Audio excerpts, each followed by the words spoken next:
commencement était la parole était Dieu, et elle était avec Dieu. Toutes choses ont été faites par elle, en elle était la vie. Oui, mesdames, mesdemoiselles, messieurs, bienvenue à cette première édition de l'enseignement sur la Bible. Après mes études en théologie, couronnées par l'obtention d'un diplôme de doctorat en théologie systématique, et fort de toutes ces études menées pendant plus d'une décennie, j'ai trouvé nécessaire, au plus profond de cette grande et importante polémique qu'il y a sur les essences et la connaissance de la Bible. Quand je parle de la Bible, je fais allusion là au livre qu'est le livre, la Bible. En réalité, l'ignorance de cet outil peut rendre un peuple aliéné. La Bible, c'est un livre qui a des sources diverses, mais qui a une forte et une importante valeur sur le plan de l'éthique de la vie humaine. C'est-à-dire, la plupart du temps, quand les gens font allusion à l'outil qu'est la Bible, ils s'éloignent naturellement sur la valeur même de la parole et des évangiles. C'est pourquoi, fort de toutes ces contradictions, fort de tous ces problèmes de manquement, je me suis dit, pourquoi ne pas me lancer dans cette opération, ma foi, assez importante et assez immense, que serait de faire une étude de la Bible. Quand je dis une étude de la Bible, je fais allusion à une compréhension plus profonde de chaque partie et de chaque verset de la Bible. Ce n'est pas de la lire et de l'expliquer, mais c'est donner les origines, les contextes dans lesquels ils ont été faits. On a parfois tendance aussi aujourd'hui de dire tout haut que la Bible, c'est les affaires des colons. Non, je vous dis non. Je vous dis non parce que je peux vous rassurer que la Bible a commencé en Afrique. La Bible, c'est une histoire de l'Afrique. La Bible, avant d'arriver aux États-Unis, était en Afrique. La Bible, les évangiles et tout ce qui est de la croyance chrétienne a son socle en Afrique. Donc, si je me lance dans cet exercice que, ma foi, je voudrais amener les uns et les autres à comprendre quelque chose qui ne se dit pas tous les jours. Comme un scholar, comme disent les Américains, comme un scholar qui a pris le temps d'aller rechercher, d'aller creuser dans les tréfonds de l'origine et des sources des livres et de toutes les outils qui ont formé ce livre qu'on appelle la Bible.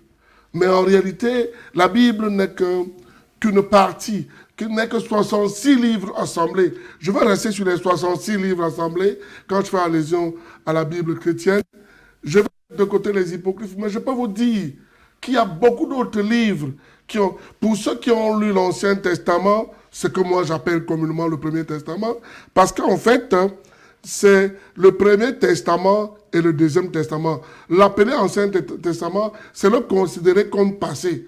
En réalité, il est certes passé, mais il a son fondement sur le Second Testament, qu'est le Nouveau Testament. Pour ceux qui veulent le savoir, que même depuis l'époque, il y a des livres qui n'ont pas été énoncés. Si vous allez lire dans Chroniques 29, il y a des livres comme le livre de Samuel le voyant, le livre de Nathan le prophète, le livre de Gab le prophète. Il y a plein de livres même dans le Premier Testament qui n'ont pas été écrits. Donc je voudrais vous rassurer que les 66 testaments, les 66 livres qui ont été canonisés, ont été sélectionnés sur des critères précis que je vais développer. Donc, en fait, c'est cette étude, c'est cette analyse, c'est ce décryptage de ce livre que je voudrais faire dans cette émission que j'ai appelé « Étudions la Bible ». Étudions le livre qu'est la Bible. Étudions ses origines. étudions les gens qui ont interacté dans la Bible, étudions comment la Bible a été faite. Ça va vous permettre de comprendre que ce livre a peut-être été utilisé par les colons, mais je voudrais vous rassurer qu'avant la colonisation, ce livre existait. Je peux vous dire avec assurance pour ceux qui ont eu le temps de lire. Et puis vous pouvez comprendre. On parle bien de l'Éthiopie, on parle de la Mésopotamie, on parle de la... Pour ceux qui ne comprennent pas que la Phénésie, c'était le Liban. Donc, il y a beaucoup de choses dans cet enseignement que nous allons commencer et pour laquelle je voudrais ne pas vous mettre sous pression. Je voudrais dire à ceux qui veulent suivre cette étude que c'est une étude particulière. Je prendrai mon temps pas à pas, livre par livre, étude par étude, de vous montrer combien cet outil est indispensable pour la vie d'un homme. Pour ceux qui ont connu ma vie avant mes études de théologie, ils peuvent comprendre que ce livre peut transformer des vies dans tous les sens du mot. Pour ceux qui m'ont connu quand j'étais jeune, c'est une histoire particulière que j'ai avec ce livre. Je suis un témoignage, disons, aujourd'hui, Dieu a fait de cet outil un outil exceptionnel. Vous imaginez que 2000 ans après la mise en œuvre de cet outil, que la Bible, elle est encore d'actualité. Elle parle même du coronavirus. Elle parle même de ce qui se passe maintenant. Elle annonce ce qui va se passer maintenant. Chers frères et sœurs, ce livre a été écrit par des hommes, mais si vous allez comprendre comment ils ont écrit, comment elle a évolué, comment elle a avancé, bien aimé, vous serez surpris par l'excellence du livre qu'est la Bible. Quand je dis l'excellence, le mot me semble très peu approprié pour expliquer la valeur de ce livre que je dirais exceptionnel.